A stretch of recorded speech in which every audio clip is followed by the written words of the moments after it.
I mean, I could talk the whole show about this, but it kind of relates to the German bishops and the nature of the church and the feminine nature of the church, and how husbands and wives are iconographically representative of the relationship between Christ and the church. And one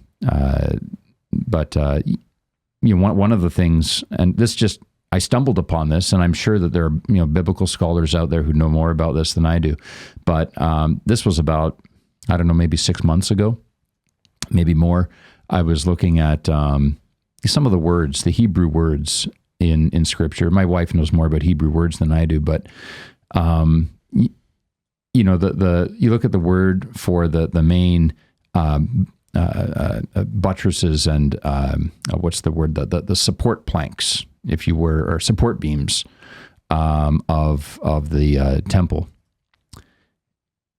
And I'm kind of looking at the word, tsehla in Hebrew. And I thought, I don't know anything about it, so I'm reading a little bit more about it. And then that same word is used for the sides of the Ark of the Covenant. The ark that the priest would use, and inside of which were the tablets of the law, the manna, Aaron's rod, the manna and flowering rod of Aaron.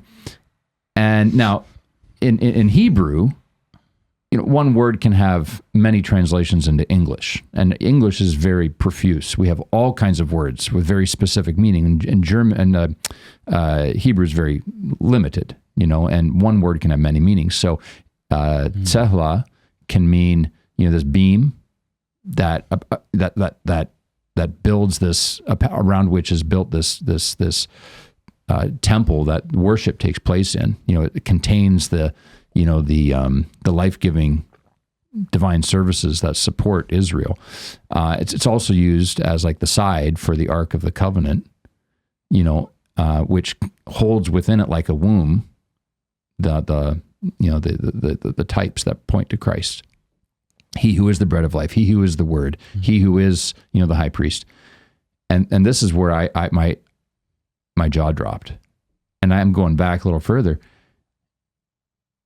Guess what the word tsehla means in Genesis? No idea. The rib of Adam. So woman is made from tsehla. Yeah. The rib. And then that just like revolutionized everything for me when I read this. It's like, because this is how incredibly noble women are, is that they embody at once, the rib from the side from which, the side from Christ's side came his church, the blood and the water came out. The woman embodies life. And the word, there's a relationship between that and the liturgical life of Israel. The womb-like imagery of, the Ark of the Covenant. And this is how we learn through the senses, we need to see, to experience things in order to understand the spiritual meaning behind them. That's why it's so important that marriage be between a man and a woman, that you women embody the life-giving sanctuary that gives life to the whole universe. You women embody the very image of Mary herself, who contained within her the high priest, the bread of life.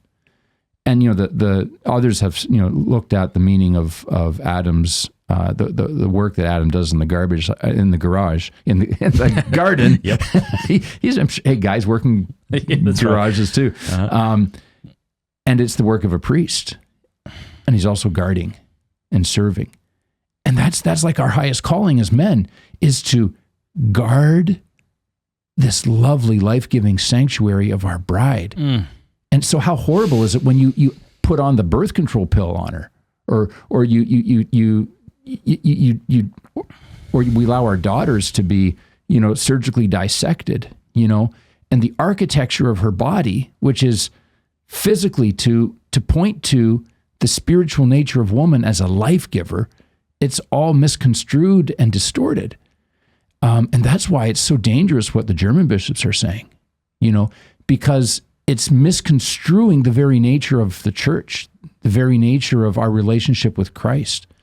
And we learn through the senses. So if you have children, raised in an environment like that, how can they know what does it mean to be father? What does it mean to be mother? This clip was sponsored by Hallow, which is the #1 prayer and meditation app on the web. Go download their app by going to hallow.com/MattFradd. When you sign up there, you get 3 months of their app, complete access for free. If at the end of the 3 months you feel like it's not worth your money, you don't have to pay a cent, but I think you will use it. I pay for it. My wife has it. My friends have it. It has sleep stories. It'll help you pray the rosary. It'll help you get into a prayer routine. 100% Catholic and super, super excellent. Actually just surpassed TikTok this month.